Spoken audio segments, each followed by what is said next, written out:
Hey, what's up, everybody? This is episode 2 of the Bret Factor.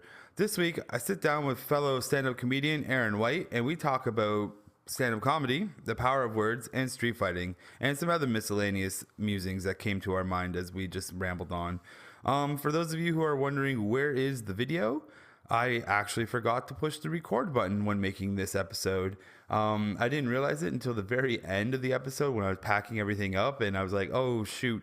I totally forgot to push the record button. So I'm sorry for everyone who's watching this on YouTube. There is no video and I screwed up. But at least I learned a valuable lesson called the checklist, just to make sure everything is on before I actually start recording. Right here is where we would probably plug in some sponsors, but I don't have any yet and I won't for a while. But I'm still going to keep the spot open just so people know that this is the sponsor block. And on that note, all I'm asking from you is to like, subscribe, share it, comment it, anything else that you think could help spread the word of the Bret Factor to the people. And, that would be great. So thank you for doing that. And let's get on with the show. Peace. I think it's going, whatever. I think it's good. Yeah, okay. I was like... So, yeah, our levels are down here. Yeah. Can you see them there? Cool. So I don't need to really project or anything? Yeah, you don't. I don't think you do. Is that going to be okay? Yeah, and I'm just going to adjust my mic upwards. Did you do an intro for the show? Not yet. This is the intro for the show. Yeah. Oh, this is the intro? Yeah. Welcome to the kitchen episode of... Oh, this is good. No, I'm actually just looking at this because the episode me and Doug did. Yep. I was sitting. It looks like I'm actually sitting higher than him. But Doug slouches. But Doug slouches. So I'm looking like I'm looking down at him sometimes. It's weird. Oh yeah, like a late night host. You can see their link on So this is episode 2. With Erinn. Hi, I'm Erinn White. Yeah, Erinn White. I was looking off to the distance when episode 2. You're like, what is her name? No, I know the name. So this is Erinn White. She's another stand-up comedian. I'm saying stand-up comedian. I don't give a shit. I don't care. I was like, yeah. I tell jokes. I don't like. Okay, I know that we're comics. Yeah. But I don't like saying stand-up comic. It doesn't sound right. I have to admit, I don't know what the difference is because some people are very particular. They say comic or they say comedian. I think. Okay. Or sometimes I just say I'm a stand-up. Yeah. Because to basically tell people I don't know how to do improv. Right. That's what I'm kind of signaling. I do usually if it's just a one-on-one. I'm like, yeah, I'm just a comic. Yeah. But I think the difference is stand-up comedian equals paid.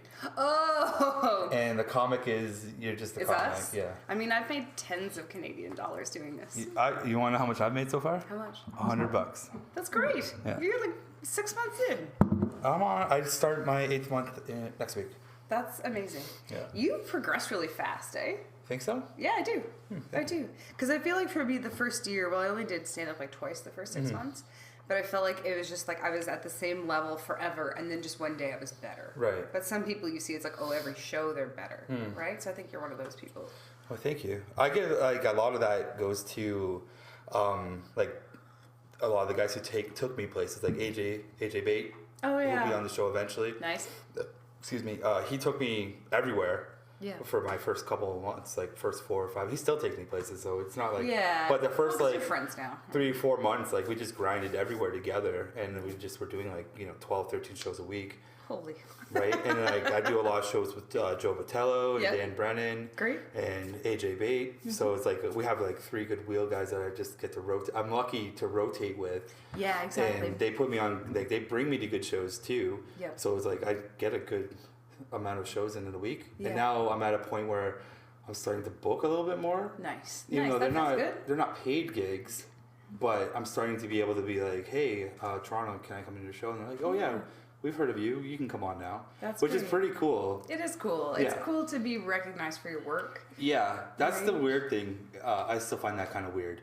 Yeah. Is when people are that actually say, oh, I think you're getting better. Yeah. And I'm just I don't know how to respond to it really, because it's well, thank you. I know I'm personally putting in the work. Yeah. But it's interesting just when someone says that they see it. Mm-hmm. You know. It's funny because I think I was so insecure about it, and when people would say that to me, all I would hear was, "You weren't very good," which I don't think is what people ever mean, right? Yeah. But I was nervous. I was very nervous for a long time, and I still get nervous before every show. Oh, before a show, I still get nervous, and what we were talking about earlier, which is a great segue. Great segue, right? Yeah, good segue. Yeah. About doing shows Yeah. with a lot of drama going on in your life, which is a thing I've never had to deal with ever. Like, Right. I've done a lot of presentations and stuff in my actual career. Yeah, yeah. And that's easy. And like I can, whatever. Yeah. But usually bad stuff isn't happening all the time. But this 1 month in particular, Yeah. where I'm doing stand up and I have to perform, like, okay, doing a presentation is not really like performing. You're trying to get a laugh out of an audience where they can read my body language and see what I'm doing up there. Yeah. So I'm going up there with like this very like heavy shoulder of just depression in a sense. And it's like, I hope I don't convey this right now because I got to try and be funny for these people. Right. And it's like, but really inside, I'm going through a lot of shit right now. And I know it's probably the same for a lot of other comics or comedians. Sure. But it's like, this is the first time I've ever been put in this situation where I have to go out there and perform, make them laugh, and kind of like swallow the bad shit that's going on in my life. Right. Which is just weird. Because I don't know. I'm usually not... I usually like good things usually always happen to me. Like I'm in a nice and positive you see the space. good in things, Yeah. right? Yeah. So like when the bad hits me, it's like, oh man, this is nuts. Oh no. And then like I did a couple shows. Like I talked to, I reached out to Gavin Stevens. Yeah. Because he's been doing it forever. I have a lot of respect for Gavin. And same here. And I look at him as a mentor. Same with like Manolis and stuff. So even though he might not think that of himself, but I think so. Okay. So I asked him. I was like, because I was just going through a lot of shit, and I'm just like, how the hell do we do this? And I just asked him. What did he say? Pretty much like, he told me like you're going to have to figure out how to harness it and use it like as a tool, like power. Like try to use it as a power instead of a negative in a sense. So it's like even though all this shit's happening to you, try to transform that negative energy into positive when you're on the stage, and then when you leave the stage, you can go back to being like down on it. But it's like try to harness it because like you might not get it right away. Yeah. And it might not always work, but it's something like you have to look at it like try to take the negative and make it into a power. So I try, which is it's difficult. Like sometimes like. I've just tried to sit off to the side and kind of like psych myself up a bit. Okay, like, just working up the energy. Like kind of like a meditation almost. Okay. Where it's just like I don't know if you meditate or not. I do, yeah. So like the process of meditation then. Yeah. Where you're just kind of like going through everything and just like checks and balances in a sense. Well, that's how I do it. Oh, okay. So I was like, I mean, there's lots of different ways, right? But yeah. Oh, okay. So are you're just like trying to process it and just like get it squared away, kind of? Throw it away, and just. Oh yeah. Go, okay, now we're in that Zen mode to do this. Interesting. Have you ever tried leaning real hard into it? Like the best example of a pro I can think of is like that very famous Tig Notaro piece where she finds out she has cancer. She just gets up on stage and just kind of lets it go.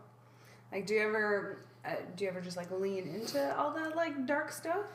No, because dark stuff doesn't work for me right now. Okay, yeah. Like my persona that actually is out there, or my normal self, it doesn't work for me. The audience does not want to believe it.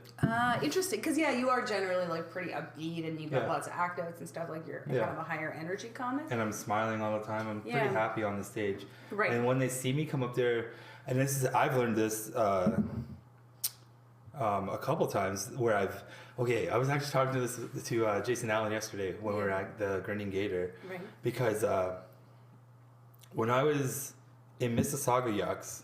I've done that place twice. Okay. And for both times I've done there, for some reason, I hammer down on the audience somehow. Like because I do a lot of. You're very aggressive with that? Yeah, aggressive and like kind of racist in a sense towards white people. It was weird. Because like I'm doing native jokes and like so I'm doing some native stuff and I was like really like hammering white home and honky and stuff. Right. And the audience was not feeling it at all. Was it a very white audience? Oh yeah.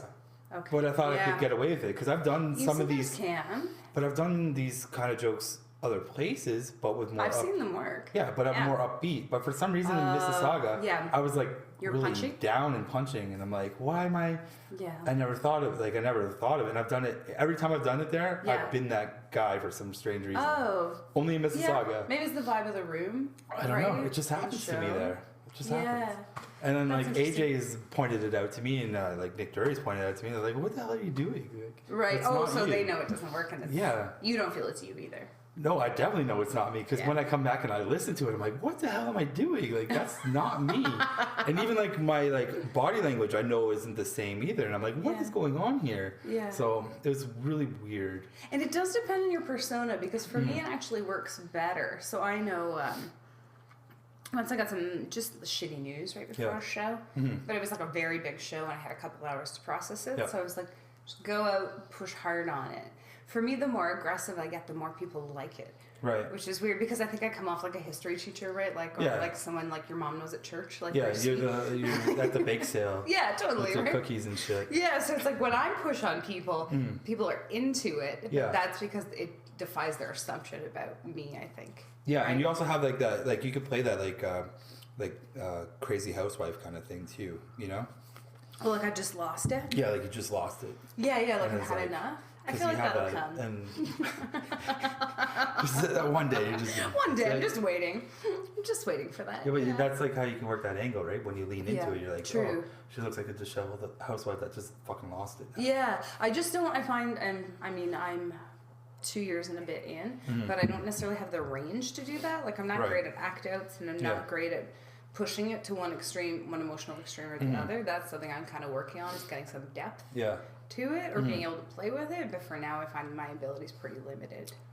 Oh, I know lost the signal. That's the first time that's happened. It's just my monitor sleeping. Well, there.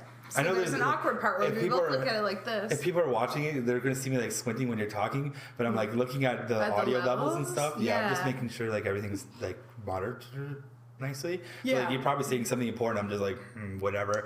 Looking over there. The it makes it look very serious though, what I'm saying. Very important. Yeah. Which usually it's my hair is not that great today. I was saying if I'd known this was video, I would have dressed for the occasion. Now I know. Next time. Now I know. Next time. Yeah, it was a surprise. Well, hey, that's alright. Whatever. I know the thing is, I'll be wearing like the same shirts in most of these videos. Oh, maybe you should have like a costume almost for yourself, where it'll just be like the same outfit that you wear every time, like your podcast outfit. Yeah, I should have a suit and just always suit up for it.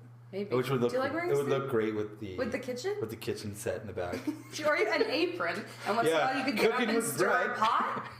Cooking with Bret. I'd do a cooking episode. Yeah. Yeah. I think you could really branch out here. I actually have a thing that I can make like a false wall with a curtain and stuff and put it on here. Yeah. So maybe if this It'll evolve over time. Yeah. I was saying to you earlier, I'm on a podcast as well. Yeah. Shameless plug for Pod DM. You can do that. You're allowed to. I have so many things to plug. But that's usually at the end of this. Oh, at the end? I'm just getting greedy. Yeah. But you can do whatever you want. But 25 episodes in, and every episode we're still trying to figure out how do we do it better, how do we do it cleaner, how do we get the consistency, where do we want it going. Yeah. We have a content meeting tomorrow to talk about, what's the vision of it. So it's like you're always going to be refining and reevaluating it, which is kind of the cool part about it, especially because it's your show, so you need to do what you want. Yeah. Right? Yeah, and like I'm already thinking like I need a better video camera.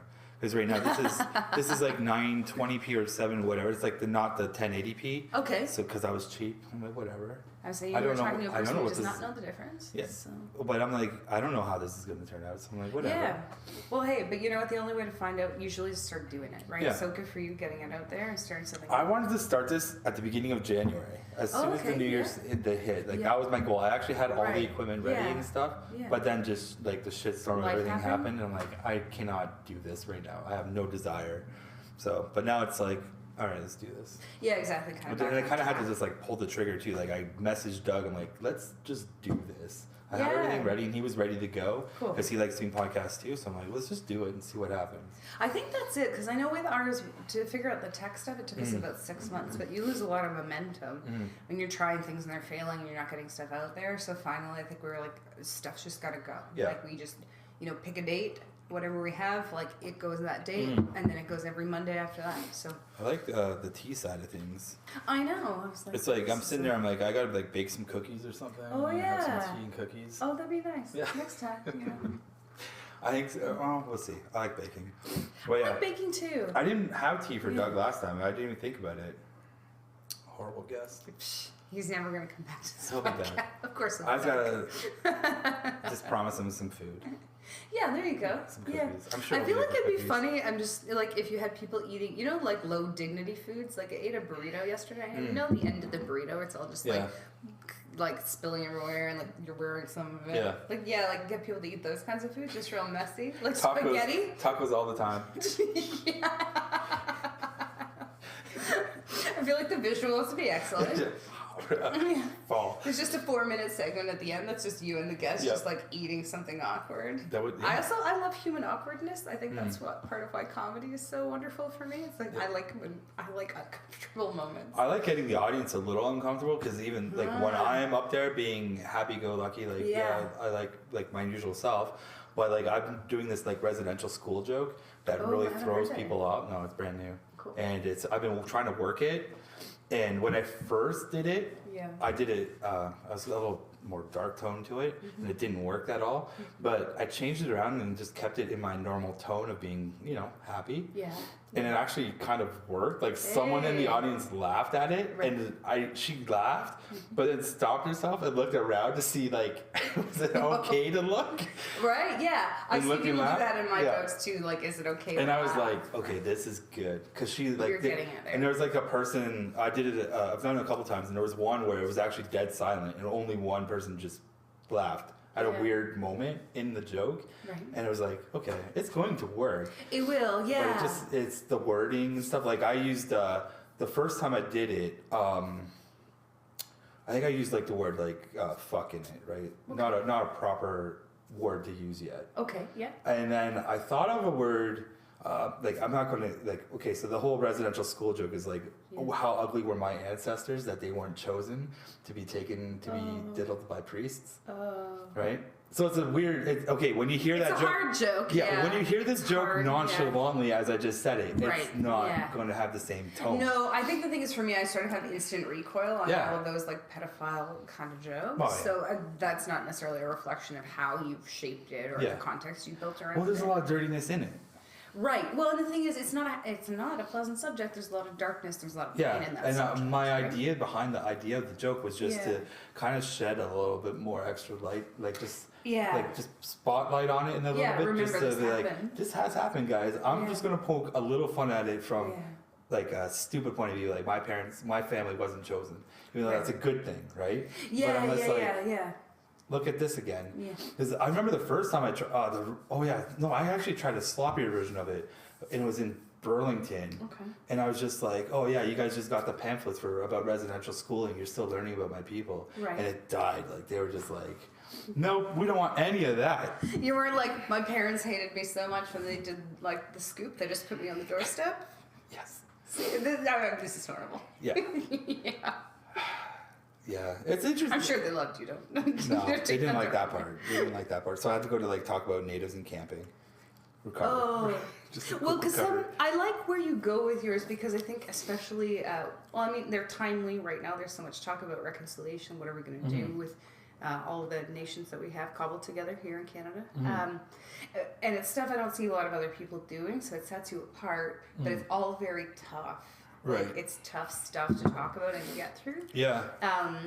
But I think it's necessary stuff, and it's good. Comedy can be very rich that way, where it's like you can make things approachable. Yeah. That people maybe aren't going to go read about on their own, or that they're going to be intimidated to think it, especially if they've got a good dose of white guilt going on. Right? Yeah, which is very prevalent. It's a weird thing right now. Yeah. But like I've been trying to, because my sister gets a little annoyed at it because she's like, you're not 100% native. So I've been really working on the idea of like, well, I have to show like I'm half. Like I have to say it, and I do say it now. I'm like, I am half. Yeah. So I don't have the full experience of what like most traditional natives have. Yeah. But these are like my point of views as being a native off the res, living in the city amongst everybody else. Exactly. Yeah. And it's a totally different perspective, but it's still kind of maybe some things are in line with what's going on there, because like. Yeah. The way I also look at it too is like I kind of have a small platform. I'm not huge in any way, but I have a small platform to shine a light on native things, even if I'm half breed or not. It's like, well, why not, right? Like this, it's part of your identity. It is, and like there is no one that I know of right now like that. I've ran into one person that talks about it, but I believe she's like from the res, so it's a different perspective. Yeah. And I was like, oh, that's really cool. So, do you know the comedian Ryan McMahon? He's Canadian. No. He's amazing. So he just did. I think it aired last night, a project on CBC called Colonization Road. Mm-hmm.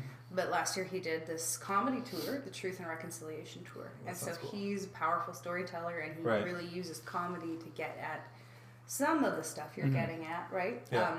But it's refreshing, right? And I think it makes it, it's a way to tell that story. Yeah. And also people want to hear that story too, right? So yeah, but I was like, it's actually, it reminded me, I listened to a comedy album earlier in the week. Right. It's called Semi-Prominent Negro. And this guy's talking about raising his daughters who are mixed race. Right. And he's like, so, like I'm black, their mom's white. Mm-hmm. What are my kids? And he's like, mixed race, right? Yeah. Or black. Yeah. What are they not? And the whole audience yells out, white. And he's like, right, so you all know how that works. So the other thing is it's part of about how people read you, Yeah, right? So yeah. it's like, and I mean, I know because of colonization, lots of indigenous people have white skin privilege maybe. Yeah. But it's very complex. Mhm. Like, and all the conversations around it happening right now. All Yeah. that Joseph Boyden nonsense, are you following all that? Yeah. Well, there's one for after the show. Yeah. Well, the one thing is, like, a couple comics have said, like, Brett, you don't even look native. And I get it, but so I've, like, actually put that into my set. Okay, of, like, yeah. explaining why Yeah. I don't in the winter. Because, like, I know there's, like, that's the other thing I like to try to do, too, like, break down, like, these myths and concepts of, like, what a native is, which Yeah. Hollywood has us as, Right. ripped and tanned all the time, right? But Exactly, like, we're yeah. not. Oh, I gotta figure out why this is happening. I guess it's just probably some power saver thing. Actually, though, It shouldn't be happening at all. there's a comic you maybe. Have you met wow. Clint Cucci? He's in London now. I've heard of him. He's from near where I'm from. Right. And we've done some shows together up north. But he has this joke where he's like, hey, everybody, I know I don't look native, but I do have diabetes. And so that's kind of how he Nice. like gets them to engage with Yeah. him on a level where it's like, you don't read me that way, but this is who I am. Yeah. Right. And then he tells a lot of like jokes that all relate to that stuff. So That's cool. yeah, it's interesting though when you feel like you like have to prepare the audience. Like you have to be like, I have to give you some knowledge. Like I have to give you a gateway into what I'm going to talk about, so you don't get Yeah. defensive or you don't push back on me. It was when I was first starting, trying to do the native stuff. I believe it was Nick Jury.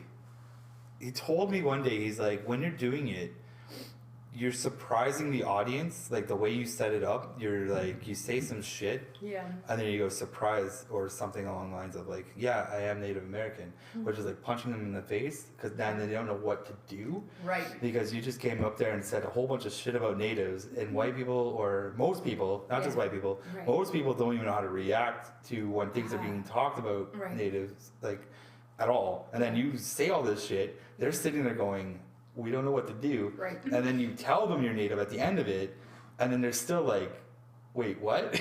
Yeah. And still, what do we do? Yeah. And then so Nick was telling me about it. He's like, you're throwing the audience off. They don't know what to do with you.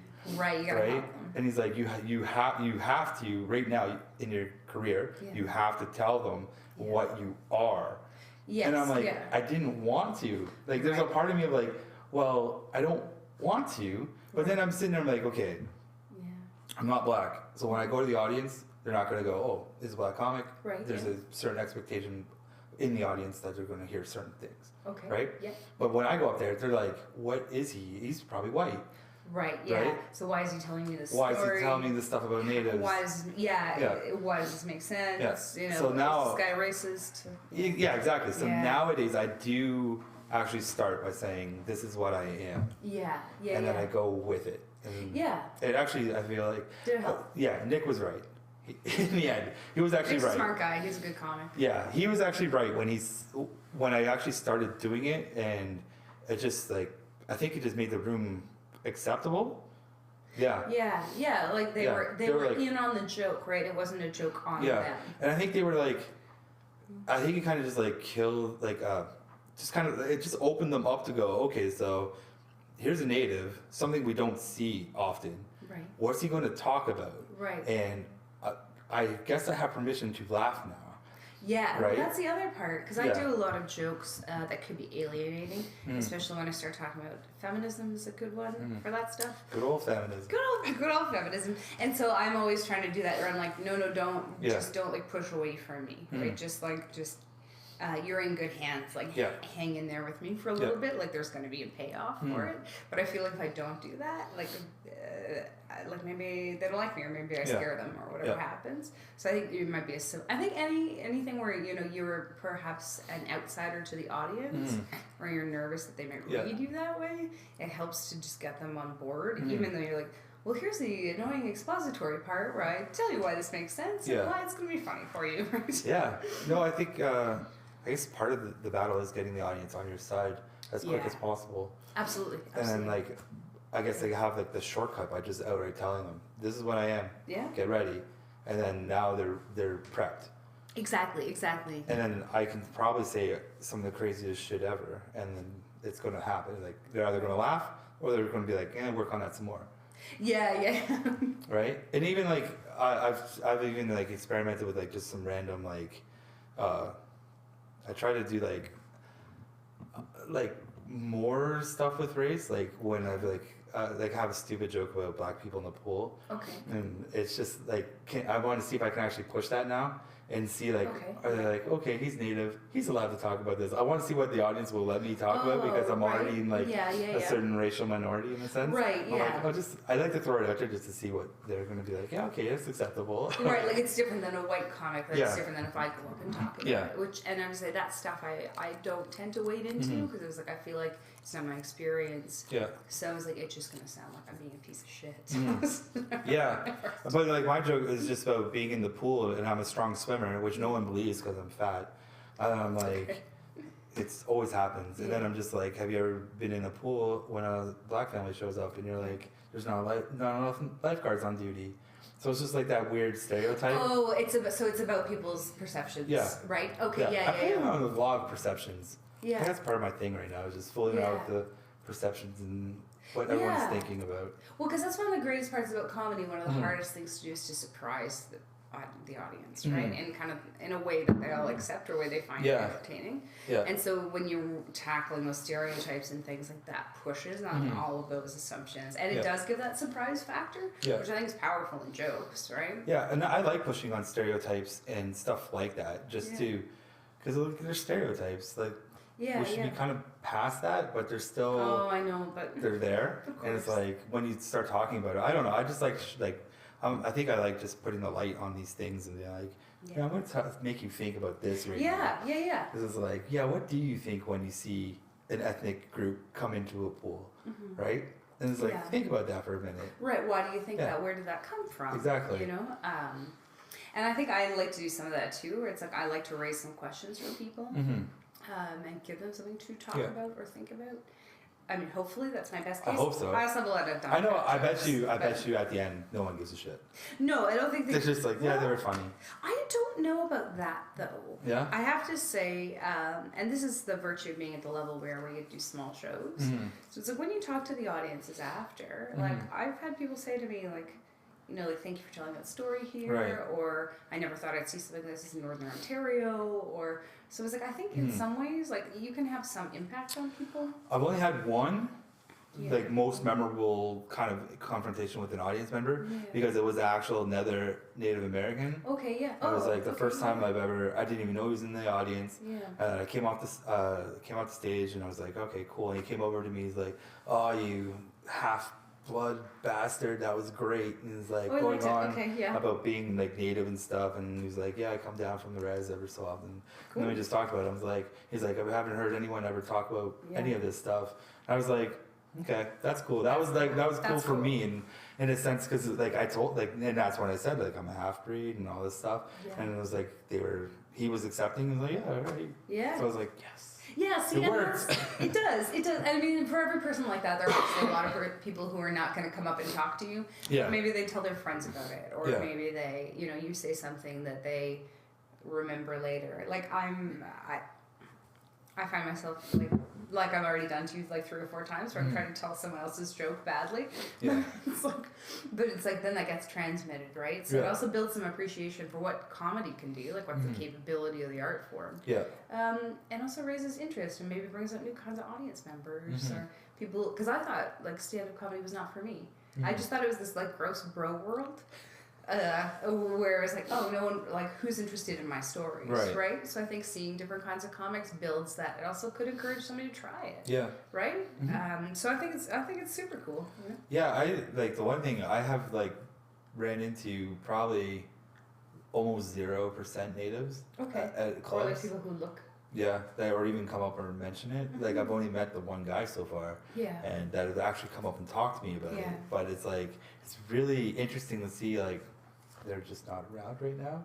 Yeah, well, it depends on where you're doing shows too. Because like, some communities just have more. Yeah. Oh, actually, no. Wait, sorry. Amsterdam has a small group of natives that show up. Is that in Brantford? Yeah. And that makes sense. That makes sense, right? So there's a couple that show up there. Yeah. Well, and then your fan base will grow. Yeah. I hope so. That's what we all hope for. My Brantford fan base is actually growing. Sweet. I did a ton of shows in Brantford for a long time.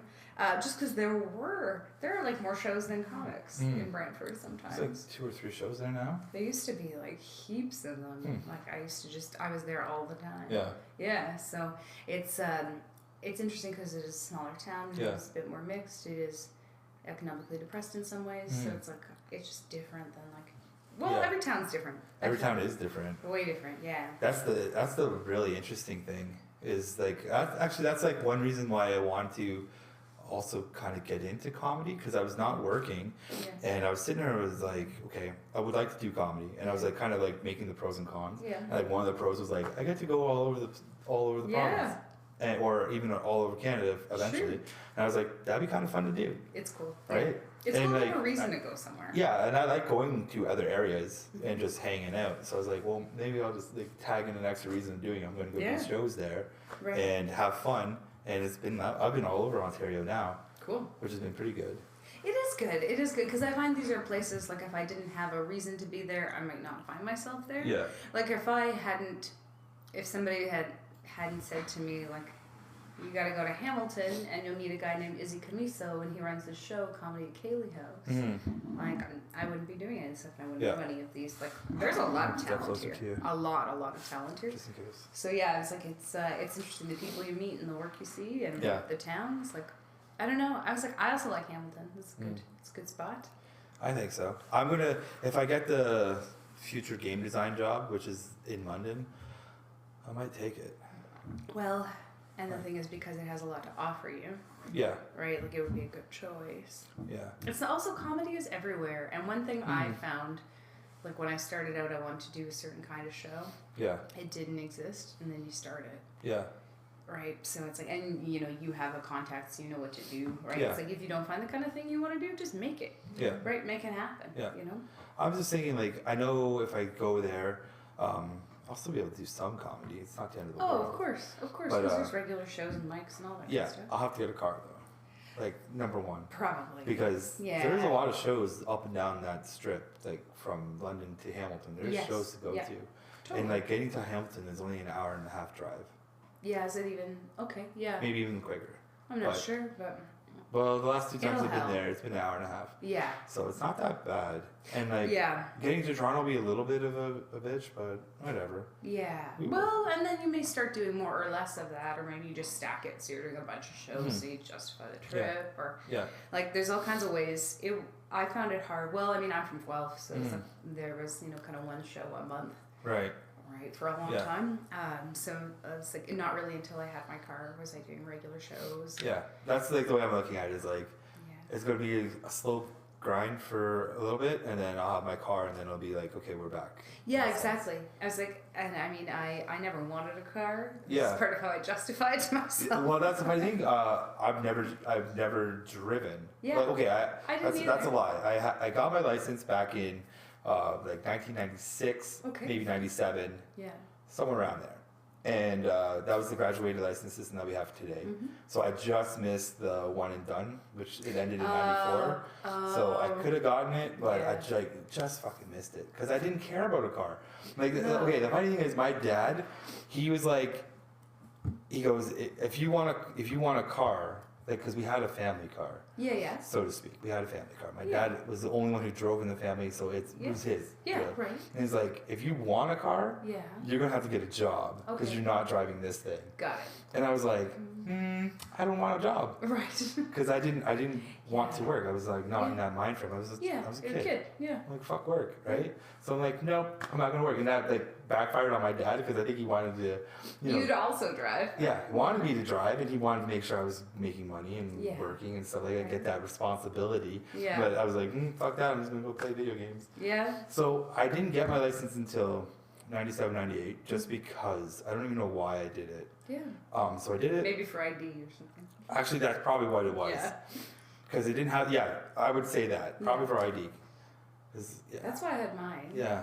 But I got my G2 when I was 31. I was 32 maybe. Right. I had the Ontario ID for the longest of time. Oh yeah. But thing is, so I got my G1, and then I did the G up, like I did the graduated driver's ed stuff. Right. Yeah. And I didn't actually do the G2 test. I did do the G2 test. Yeah. So I got up to the G2. Yeah. And then I had to do the highway part afterwards. Right. Yeah. And I didn't do it. I was just like, fuck it. Okay. Yeah. Because I actually stopped driving because I drove for a small bit of time working construction. Oh yeah, you got me. Yeah, so I was driving then. That's right. Yeah. So I think that's why I actually got my license, was for construction. Yeah. Right, makes sense. And then I didn't have a car, and I wasn't making tons of money at the time. And they're like lighting money on fire. Yeah. So I was just like, I'll just let the license go. So I did, and then I started working on video games, and I just would move to all the other cities that I would go to, and they had good transit in those cities. So I was like, I don't need a car. Oh, I know. And I would always move kind of close to work so I could get to it. That's so the dream. I didn't need a car ever. And then started comedy. That's when I need a car. I know, because it becomes so hard to do, unless you live in Toronto, to do the kind of, actually, could you, but although, okay, so let's say you live in Hamilton, could you do the frequency, the volume of shows that you would want to do and just stay here? No, not, well, yeah, wait, there's Izzy's room is Gallagher's, which is a book, so there's a book show. Dan's room is booked on Tuesday, and there's also Emerson on Tuesday. Yeah. Wednesday is Amateur Night at Yucks, and I think there's Cloud9 is also Wednesday. Okay. So that's 4 or 5 rooms in 3 days. I think Michael Moses is starting a room on Thursday. He is, yeah. I think it's next week it starts. Yeah, I'm not on that yet. So there's a Thursday show now. Yeah. So that's 6 shows. Right. I don't know if there's anything for Friday. Probably not Friday, Saturday. Yeah, usually that's when Hamilton's let's get out. Well, because that's also what I found the challenge in finding venues. They don't want you on a night that's already profitable. Yeah. Like Friday or Saturday, people are going out anyway. It's you can have a Monday or a Tuesday, you know, Sunday night, have at her. But those nights, I think it's just getting the space. And then you're competing with everything else, all the other entertainment out there. Yeah. So there's probably not anything. So you can get about 6 shows a week, but well, you can't do them every week. Yeah, you can't do them every week. So you're getting at least a guarantee. Almost, you could say you could guarantee 6 shows a month. Right. From, booking if you booked all of them. All of them. Yeah. Right. Which you probably aren't gonna. No. Because there's a lot of people here. Yeah, there's a lot of people. Yeah. So you're not gonna. So you kind of need a car. Yeah. Because then you do the Brantford shows, the Burlington shows, and just. I guess for Toronto you can take the train. Yeah. Oh man, Toronto's transit's amazing. Yeah, and also the GO train from here to there is an hour. It runs till late. That's funny. I knew we wanted to talk about. I knew transit. we did. Yeah. And somehow naturally you just got there. Well, because it's true. I found Guelph is an anomaly in a number of ways in its comedy scene. Everybody there has a car, which is just bizarre to me because for the longest time nobody I knew had a car. We didn't want them.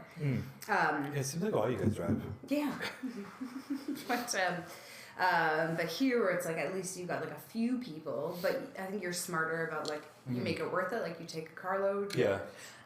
you carpool, like you're doing that stuff to Yeah. actually get people going together to Yeah. shows. Because I used to, and I still love it because I'm pretty solitary. It's like I still love driving to shows alone and just doing them and then. Yeah. Well, then you can leave when you want to.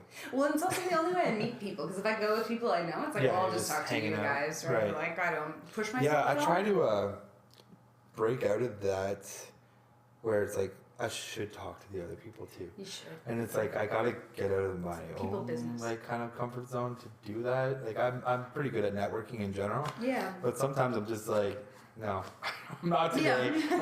I just don't feel like it. Oh, there are days I'm like I shake the host's hand Yeah. and I'm out of there, right? But I always shake the host hand, like introduce and show, like say thank you and all that to the host. yeah. Like that's just out of common courtesy and respect. Yeah, But just sometimes I don't talk to other comedians just because my mind is like, no, I Yeah. can't today. I'm sorry. And I'm like, I'm not like standoffish or being a dick to people. It's just like, Yeah. no, I don't feel like it right now. I feel like enough. I don't want to.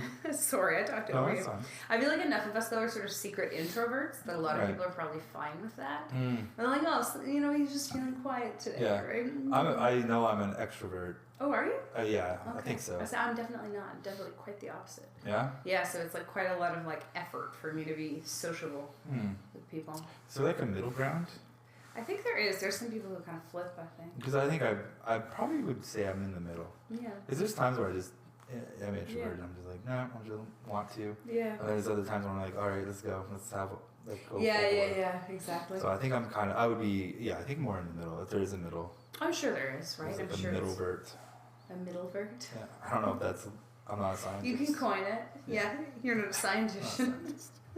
But, Well, Trump's making shit up now, right? So well, if he's a scientist, we're all scientists. Yeah. I mean, yeah. actually, every time I was like, this is the only thing I'd say about formal politics, but yesterday I would see the news ticker. Yeah. And like every time I come out of the room, I'm just like, what happened now? Yeah. Oh, yeah. I'm actually like, it's not a rule on here to not talk about politics Yeah. or anything, No, but I'm just like, I'm fizzled out. Yeah, I was like, I think we're all just exhausted. I'm It's fizzled just out from it. enough. I'm kind of like tired of just hearing people talk about it that don't understand it. Right, And yeah. I'm just fair. like, I don't want to hear any more of this. Yeah. I'm like, I'm done. Let's just all stop. Yeah. But fair. my one thing I'm going to probably say every single podcast if we talk politics is I'm more angry at Canadians right now because I don't like their passion for American politics Me either. This grinds compared my to gears. Canadian politics. Yeah. Because Trudeau's getting a free pass right now, and I'm not going to go into it. But I'm like, where the fuck are these Canadians that are so up in arms over what Trump's doing and his policies? And I get I get it. We can be angry at that, Sure. but we're in Canada. Yeah. We got shit to worry about in our own fucking backyard. Yeah, I agree. And I want to see that same passion, Mm-hmm. but directed towards our prime minister. Yeah. Well, and just our what's issues. going on in our communities. Exactly. And what's going on in Hamilton. We're having a very big issue with homelessness and affordable housing. Right. Where is that passion Exactly. like directed here? Yeah, I agree. Like, and it's cool, get angry at America a little bit, but bring it home. Like, Yeah. we got shit to worry about here. Lots. And like, Canada's not the dopest place. Yeah. Like, it's dope. It is. It really is. But It's we, true about just you. like every other country, there Yeah. is issues, Of course. and it's like, Yeah. I want to see that same passion and just bring I it do here. too. Like, use your skills and talents. Exactly, And what you could exactly. Do, like, It's- for stuff, because you could make a difference in somebody's life, like in your neighborhood. Right? Exactly. Do that. Yeah. Do that. I just, that's I all. agree. I'm gonna probably say it every podcast. I know Yeah. it. I said it already with me and Doug. I already said Yeah. it. Yeah. It's twice now. Yeah. That's what You we could might have a do. PSA at the end. You'd be like, look, Like, Canada. smudgy Canadian liberals. I don't I want want to to pick on speak them. to you directly. Yeah. Come on. No, well, I think you can, speak as, people who all Yeah. care about things, right? Yeah. You've got some drive to change things, and, Yeah, and that's like my main gripe right now. Is I just wish that passion was directed towards our country. Yeah, exactly. Maybe people will find some of that or see Yeah. some of the parallels or, We'll see. I don't know. I don't know what drives people. I spend a lot of time trying to figure out what motivates people to do things and make the choices they make, but I don't know either. Sometimes I just think we have the gopher mentality of just like following everybody else. sometimes it's like, easy. oh, this person's Yeah. doing this thing. Well, I guess maybe not exactly gophering, but I would say like, okay, so this person started something. I kind of believe in that, so I'm gonna tail along. We look And then for a leader. It goes back all the way. Then it gets to go for him. Right. Like, I think there's a section of like leadership and Yeah. dudes and women. I use dude as a gender neutral word actually Yes. in my life. Me Yeah. too. Yeah, Always right? have. And then we're getting into 2017. It's like, do we have to change dude?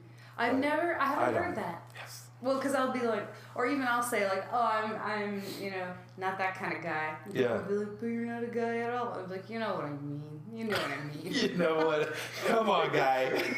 Yeah, come on, guy. Come on, guy. I'm putting us in the same category for the purpose of this conversation.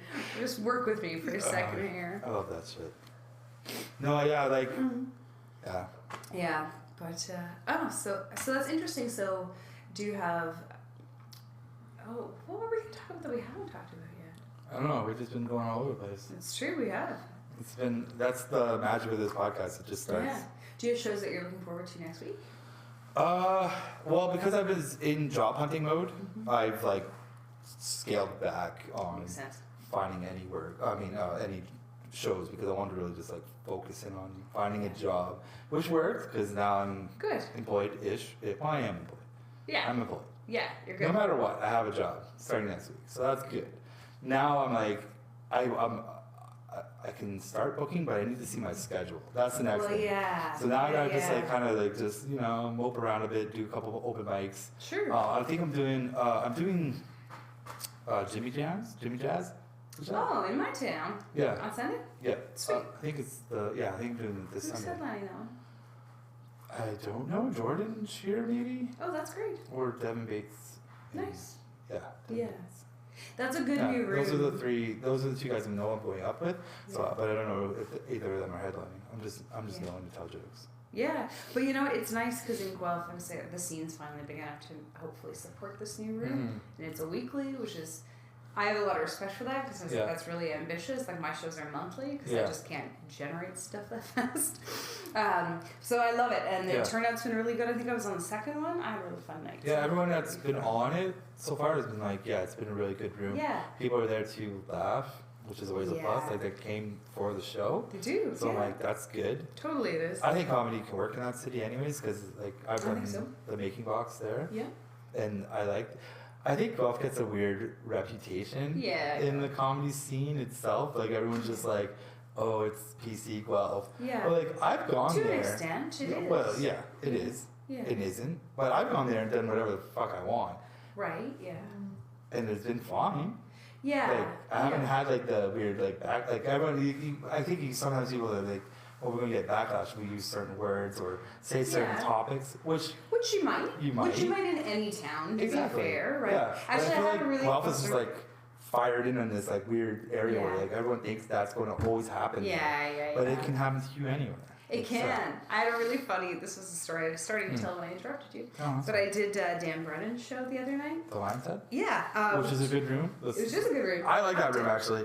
But anyway, so I have this joke where I start out and like I was doing a show the other day and somebody called me a cat lesbian, and which I think is hilarious. But an audience member yelled out, she's like, "And why is that a bad thing?"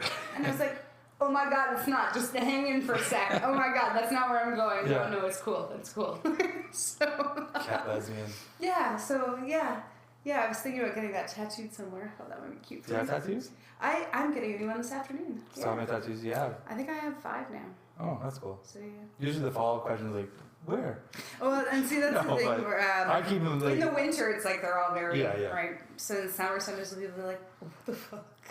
I don't think I've seen your tattoos. Like, Yeah, I I don't, have a sleeve, which is sort of the one that most Yeah. people see, right? like we've only hung. Well, I don't think we've really hung out that much like at the beginning Yeah. because I just met Yeah. you in the summer like That's once, right. Yep. which was at like Kelly House with me, you, and Joe. Oh yeah, right. And we were having that conversation, Yeah. and I'm just like, I'm leaving this conversation. But no, Joe and I have some spirited conversations. Yeah. I always appreciate them. I like conversations like that though. It's I like, do too. why not? Well, exactly, because it's like, because I think when I have them with Joe, we're honestly engaging with Yeah. each other's ideas. It's Mhm. not like, oh, I just need to shout you down Yeah. to like get my point across Yeah. or whatever, right? So I always appreciate a conversation like Mhm. that. Even, I mean, sometimes we don't agree, sometimes we do. Right? Well, that's one thing I was thinking. I was talking about it to somebody else. I feel like just everyone, this is like around the world. I think we just forgot how to have debates, like normal Yeah. conversations that are just debating about issues that Just disagree. they don't even need to have a result at the end. Right. It's like, here's my ideas, here's your ideas, let's talk about them. We could both be wrong, we could both be right. Yeah. But I shed some light from your perspective to mine and vice versa, and then we go on about our day. Right? Like the whole point of debating. And it's just like, I feel like we've kind of forgotten about it and Yeah. how it works. Because like everything's so like, no, my way or the highway, this is it. And it's Yeah. like, oh, but I have this little opinion. And no, I'm going to shout you down. You are wrong. And it just feels like that's like what 2016, 2017 has been so far. Right. This is like, Yeah. no ideas are safe or allowed. And we're just going to shut down everything from a certain weird perspective. Yeah. Yeah, and part of it, and I'm saying I've demonstrated that already because I've interrupted you several times. It's like I'm used to it. We forget how to listen. I have a sister. Oh, yeah, you are used to it. Oh, shit. I mentioned women in a weird way. I was like, I'm the oldest sister, so I am the pushy one. So, Well, I have a younger sister. So, oh, but like, I was raised by women. My mom and shit. Yeah. So like, my dad always worked. So I was like, yeah. I say bitches all the time. Oh, see, I was like, that's funny. That's why I say it. It seems out of character when you say it. Like, I always kind of find it sort of just like, I know. yeah. Well, that's why I say it all the time. I'm just used to Yeah. saying it and hanging around with women all the time. Right, So right, It right. happens. Well, Yeah. not 'Cause around it's- all women. My mom's kind of gangsterish. Right, and so it's part of like the way you talk to each other. Yeah. Yeah. I get that. I love that word too. It bugs people. It does bug people, and the thing is, it's all context driven, Yeah. of course, right? Like talking to, like my woman friend is different than what I might say at the workplace. Or Yeah. like, I've said bitches at the workplace and it doesn't go over well. No, as it shouldn't. Well, That's a context thing. yeah, but There's not really a right way to do it at no, work, there really isn't. you know. You should not use that word. No, this is our public service announcement, right? Don't say bitches. Not at work. No, not at work. But I think too, for me, it's just, you know, when we, because I have this discussion a lot with people. It's like, are we thinking about why do we say something? What's the impact of what we say? So when you're talking to your mom, that's the way you talk to each other. It's a way maybe of even being close because it's like just shared stuff or shared stories. But it's quite different to, you know, yell at somebody on the street, or, which you would never do. That's what I'm gonna say. But Unless someone wronged me, and then that would be your go-to. You'd be. It's like probably like, you motherfucking bitch. Well, how dare you say that shit to me on my streets? I'm sorry, I just can't imagine this street confrontation occurring. Well, that would be younger me. Oh yeah, were you scrappy? Oh yeah, I fought all the time. Oh really? Growing up, yeah, Um, all the time. Can I ask you about that? Yeah. And what drove that? Like what? Were you looking at? Were you the aggressor? This might be a lot of shit you don't want to talk about. That's fair too. Well, let's see. Growing up, blue collar-ish. Like Yeah. I grew up blue collar. Must do. There was a lot of my family, like my father and mom were really big on like family honor and honoring the last name and weird family old shit like that. Yeah. Because like my parents came from that kind of background too. Like someone talks shit about your family, you beat the shit out of them. Okay, yeah. So that was kind of the mentality of being raised in that sense. Yeah. So and also I got a lot of pressure of like protecting my sister. Like Right, if anything yeah. ever happened to my sister, Yeah. I'm gonna get my ass kicked. Okay, yeah. Right. So there was also that on top of it. So there was a lot of like, kind of like that being raised in that alpha sense of like, Yeah. fight for respect and honor, and, Yeah. or just to save face and all that shit. Yeah. So I fought a lot. I wouldn't say I'm like the dopest fighter ever. Like growing up, I've lost fights. Sure. I've had my ass handed to me. I've Yeah. beat up people too. Yeah. And I was just like growing through like middle school. Like I started fighting when I was like in Yeah. elementary school. I think a lot of kids did at the time because it wasn't kind of cracked down on the way that it is now. That's the other thing. Yeah. That's a good point. Because like nowadays you can't do it. Right. I You mean, I gotta think I go. agree with that. I don't, in a sense. Okay.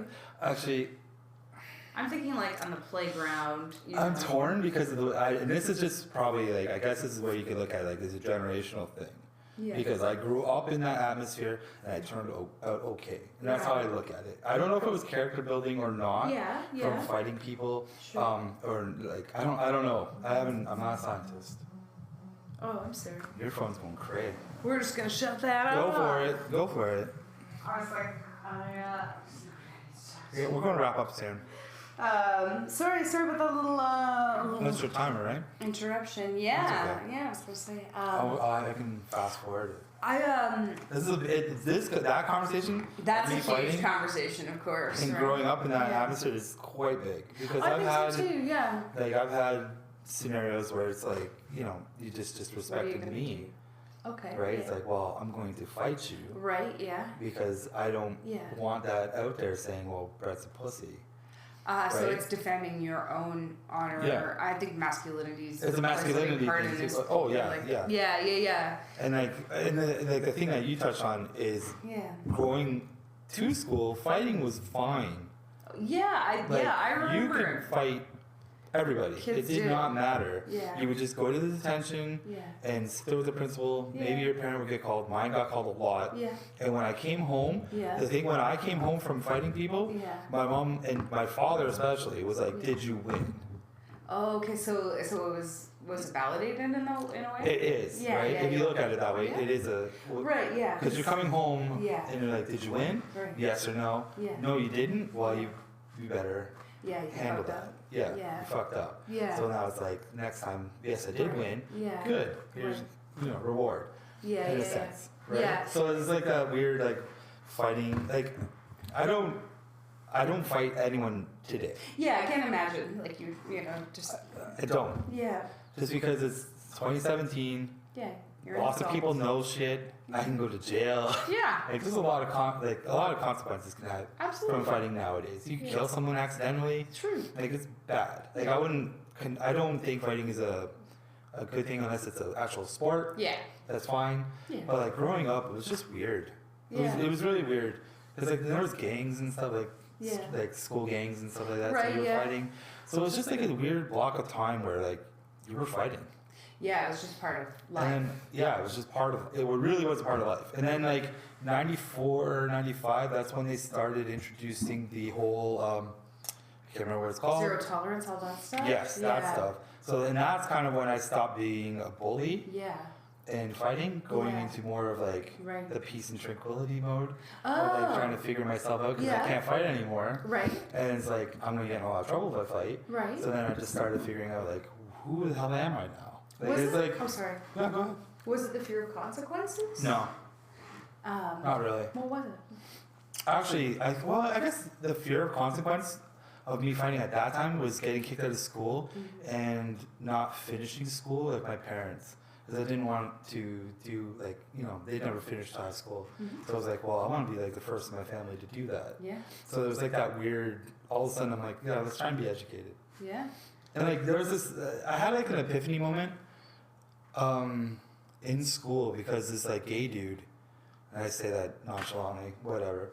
But this guy, he was gay. no, like he was like the. How can I describe it? It was like the first day of school, Yeah. and he came to school dressed as a vampire, Okay. and he was like, "I'm gay, Yeah. I'm a vampire," Right. and he got his ass kicked Oh. Like, okay. bad Yeah. by like the bullies, and I'm technically at that time kind of the bully too. Yeah. Right. And I'm sitting there watching this, going, "I don't want to do this." Right. So I just sat back kind of thing. I'm like, no, I'm not going to do this. I'm just going to let you guys can do what you want. I felt bad for the guy. Yeah. And I Yeah. was like, should I defend him? But he kind of like phased out of the vampire thing. Okay. But Yeah. he's still gay.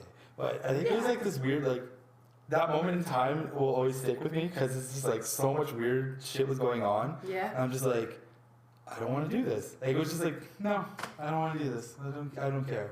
Is that the first time you remember thinking, I don't want to be part of that? Yeah, it was Yeah. really like that point in time. And like prior to that, just so people know, I wasn't going around beating up gay people. No one was actually no one was actually coming out of the closet at the time. Like that was the first one that actually just I'm gay, and we're all just Yeah. like In the 90s, that was Yeah. a way bigger thing, I think, than it is. yeah. And it was we were in high school, and it happened like in my actual family life. I've been exposed to gay people growing up.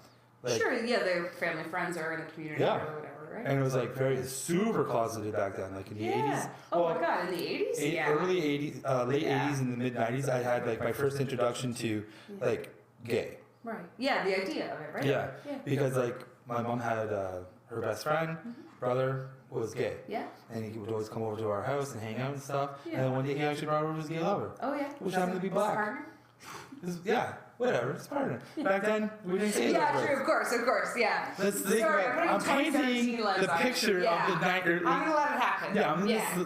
painting the picture of a Yeah. time, Yeah, and I get a weird time, Well, and that it would be. because we didn't know what was going on. Yeah, it was shocking, quite shocking. So on both fronts, where it's like Yeah. interracial relationships, Yeah, also. which blew my mind. Yeah. And it was like all this was happening in my own house, so I was cool with it. I was like, whatever, because my mom was like, this is normal, do it, Yeah. whatever. And they were like, like kiss and stuff in my house, like Yeah. in a loving way and all that shit. Yeah. But then I was like a super little young dude, just being exposed to this like weird.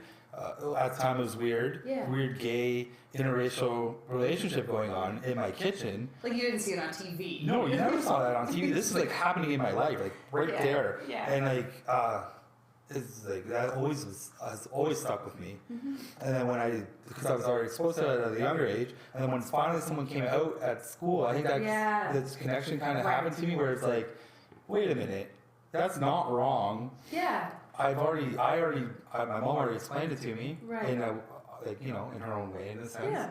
And it's like, why are we fighting this guy? Right. Yeah. Right? So I was like, are we just angry at him because he's a vampire all of a sudden? I mean, But then, maybe. like, he did show up with a fucking cloak, a cape, Yeah, those And were the- the kids I ran with. in the paint. Like, he was like pre-industrial music. It was weird. And like, I was like, are we beating him up for his choice of clothing, or is Yeah. because he's gay? But yeah, he was like a pioneer at school, and Yeah. I think he actually left school because of it too. Oh yeah. Yeah, I Yeah. think he actually transferred. He got the shit kicked out of him. Yeah. It was a bad day. But yeah, I just like, that was like my epiphany moment of like, no, I don't want to do this anymore. Yeah. And then I just started getting into like weird shit like anime and stuff like that. Like, Oh, you took a hard turn. yeah, I took a very, very hard turn from this like, I'm beating the shit out of people, Yeah. thug life, to fuck it, I'm gonna watch Yeah. Dragon Ball Z and Right. just go this way now. Yeah. You know? And now you're a stand-up comedian. Yeah. Yeah, I didn't expect to talk about that. It just conversations take their own path. Yeah, they do. I love that. Like, that actually, we don't have to, you have to get going. I probably got like 10 more minutes if we want to touch on anything else. I don't know Well, if you've got like a close up. I don't have, we'll have a close up, but it just made me think about like, I like talking about that time, the weird 80s and 90s time, Yeah. because not a lot of people talk about it. Yeah. I lived it, Yeah. and it's, Me too. yeah, you lived it to a certain degree, because I'm like you're a couple years older than you. Are you? I just turned 35.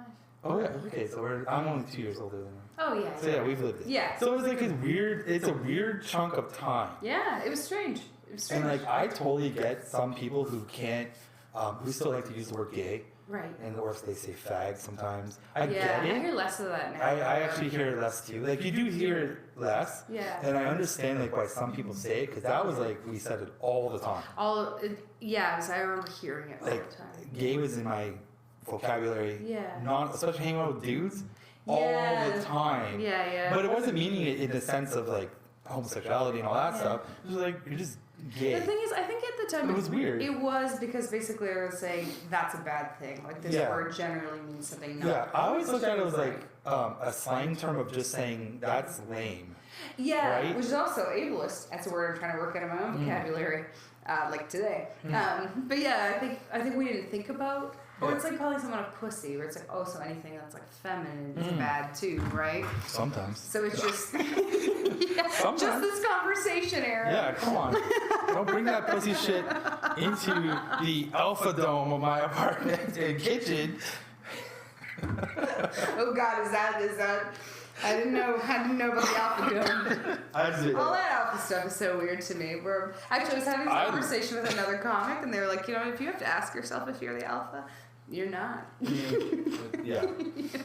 You're not. I think like that's fucked alpha stuff. I like Yeah.